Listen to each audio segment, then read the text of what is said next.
We're at the 4th installment of the franchise and I gotta ask, what the flip? So Scream 4 came out in 2011 and like the first 3, this one was directed by Wes Craven. He decided to wait 11 years to make the next entry. Was it good? Was it bad? Let's talk about it. This will have spoilers in it, so if you haven't watched it, you've been warned. Real quick, before I share my thoughts, don't forget to like, comment, and subscribe. So Sidney Prescott is now an author. She wrote a book about overcoming struggles and leaving her past behind her. She has turned her life around and has a successful career. She's back in Woodsboro with her friends. Just when things are going well for her, the Woodsboro murders start happening again. There's a new ghostface killing people and the people of Woodsboro have to investigate these murders and find out who's behind the mask. Once again, let's talk about the good. The first 10 minutes of this movie was awesome. It was like a movie within a movie within a movie. They fooled me twice and shame on me. Even the third time I was a bit skeptical. There's a particular scene in the garage right after the girl got stabbed and the music really made the moment real. That's when I was like, this can't be another stab film.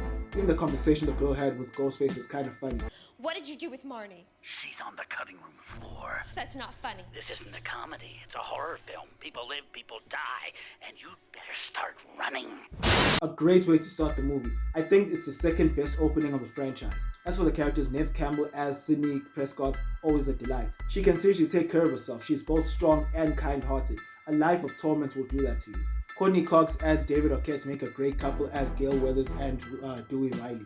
Personally, I don't think Gale did as much here as she did in the other 3 films. It was a bit disappointing, but she was still funny though. Dewey, on the other hand, I thought he was good. Here, I really bought into the whole idea of the fact that he's a sheriff. People admire and respect him.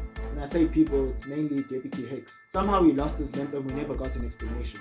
The movie had to do this heavy lifting of bringing back the old cast and still make us care about the new one. Emma Roberts and Hayden Panettiere were awesome. Hayden's character, Kirby, was basically like the new Randy, just gorgeous.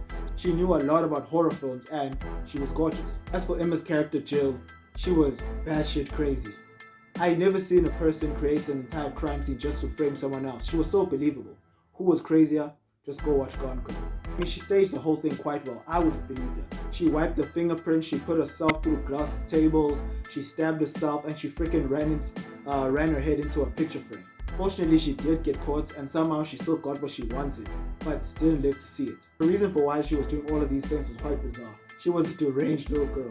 The killings were gruesome. I'm trying to remember if they were more gruesome than Scream 2. They were definitely more gruesome than Scream 3. I mean, the scene where he killed the girl next door, her guts were outside and the blood was splattered everywhere. Thank you, Wes Craven, for that traumatizing image. He actually threw Sidney's agent out the window onto a van in front of everyone after he stabbed her. It was overkill and it was awesome. To be honest, I knew she was gonna die. It was pretty obvious. In a slasher flick, you don't just focus on a supporting character and just let them live. Ghostface's threats were very intense. He said he was gonna cut Sid's eyelids in half so that she'd be able to see him when he stabs her. I think this version of Ghostface rivals the OG from Scream 1. The self-awareness, as usual, were great addition to the film. They mentioned that with remakes, the unexpected is the new cliche. The killings have to be over the top, and they delivered on that. Let's face it, Hollywood loves remakes and reboots. I laughed at the fact that he said the only way to survive a horror film is to be gay.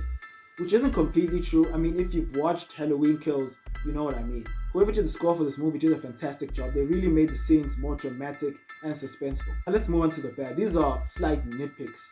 The reveal was both shocking and weird.